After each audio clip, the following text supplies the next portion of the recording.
friends, Pastor Greg here from St. Paul's United Methodist Church and Wesley Foundation. As we come to what could be an historic moment in the life of our church, I wanted to take a second to just make sure that we are all on the same page when it comes to sort of process and procedure. As you should know by now, we've been on a long journey of sort of rediscovering and reshaping our identity. Over the past 6+ years, we've spent a great deal of time in worship, small groups, special events, movie nights, book discussions, speaker series, and much more, discussing really our posture towards those who have often been excluded from church settings. Some of this has been a result of the denominational conflict within the United Methodist Church, particularly in regards to LGBTQ+ people. But also, some of this has been about a long history of racial inequality and inequity in the church and in our denomination, as well as many other factors that we've been considering. A few years back, the church council decided that the church should move into a season of discernment to determine if we would like to become an official reconciling church. Now, a reconciling church is a United Methodist church that makes an overt and intentional effort to be inclusive by approving a particular welcome statement and then being committed to living into that statement. That process was delayed by the COVID-19 pandemic and other factors, but has been a major focus over the last 6 months. We have had conversations open to the entire congregation. We have had a place to ask various questions. We've had an honest dialogue about our hopes and our fears. We've held a meeting with a representative from the Reconciling Ministries Network. And we've had a straw poll in which 81% of us said that we are wanting to be affirming and to approve the welcome statement and become a reconciling church. Although the Reconciling Core team has provided an extensive set of frequently asked questions, which has been shared with the whole church over a dozen times, I wanted to just address a couple questions which seem to keep rising to the surface so that we might just have some clarity together on the answers to these questions and have an understanding about the process for moving forward next week. So one of the questions we've been hearing over and again is, why do we need to do this? I mean, aren't we already a welcoming congregation? And this is a great question because, of course, we are a welcoming congregation, and we've done a lot to offer hospitality to neighbors and to visitors who join us. But we need to remember is that sometimes people need more than just a nice sign or a smile and a handshake to feel welcome in a church. For folks who have felt like a church is not really a safe place for them, like some of our own children of our congregation who identify as LGBTQ and are told by our own United Methodist denomination in the Book of Discipline that their very identity is, quote, incompatible with Christian teaching, they might need a more overt and trustworthy kind of welcome. So if we vote yes to becoming a reconciling church, we will not only have made a statement of inclusion, but we will have put some teeth to it by having at least 75% of us agree to it in an official vote. That intentionality really matters to folks who may have had experiences in which churches have said they are welcoming, but aren't always quite so welcoming in practice.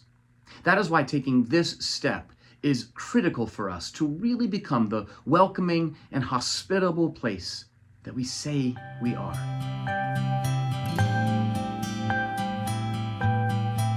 Another question that has come up is, if we do this, will it cause us to sort of change our relationship with the denomination, or will we be part of some group that will change our direction or set an agenda for us? Friends, there are hundreds of reconciling United Methodist churches.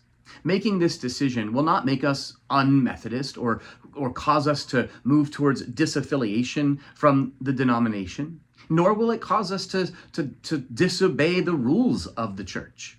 We will remain a United Methodist church in good standing. Also, making this decision will not tie us to any other objective or agenda other than being intentionally loving and welcoming to all of our neighbors. Another question that has arisen is, why are we opening the voting up to more than just members? We've heard this question quite a bit. Why are we allowing non-members to vote? Well, several months ago, when the church council was making this decision, they recognized that while we have more than 1,200 members, we have only about 400 or so people who are actually engaged with us on a regular basis.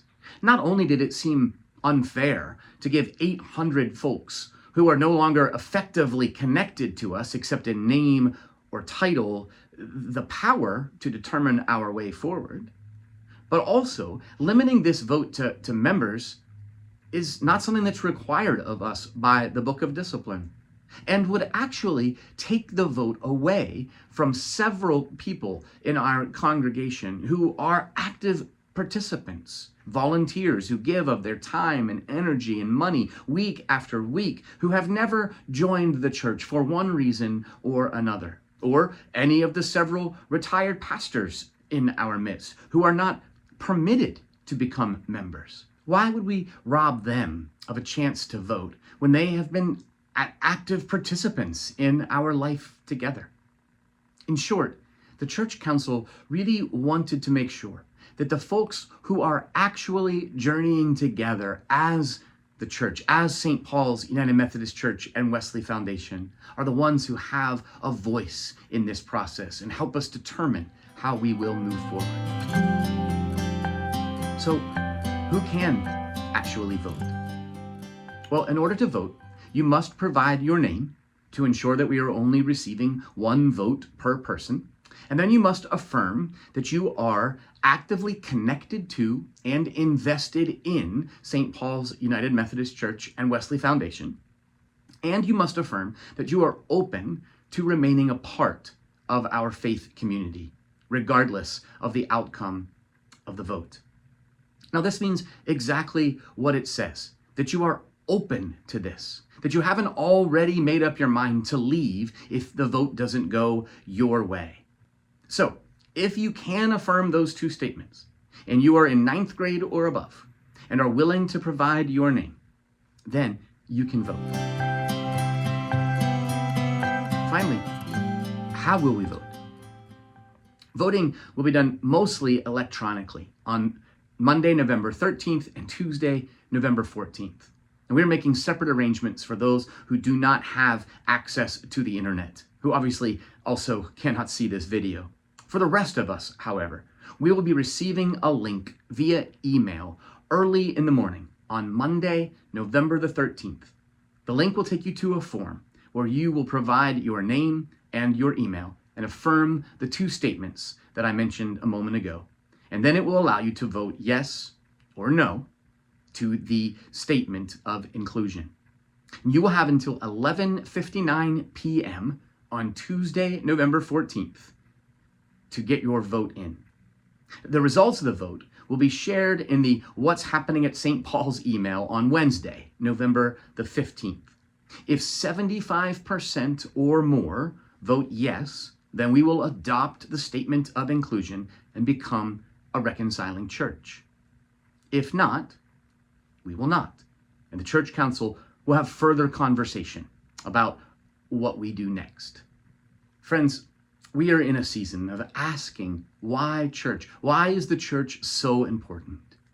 You know, I think part of the answer to that question is that the church is a place where we are invited to something better, something deeper, something that goes beyond the normal expectations of our day-to-day life and what the world expects of us. Church is a place which invites us into meaning, into abundance, into relationship. I hope you will join with us in this journey of discovery and saying yes to the radical love of Jesus, which is drawing the circle wider and wider to include every neighbor. Grace and peace to you, my friends. I hope to see you soon.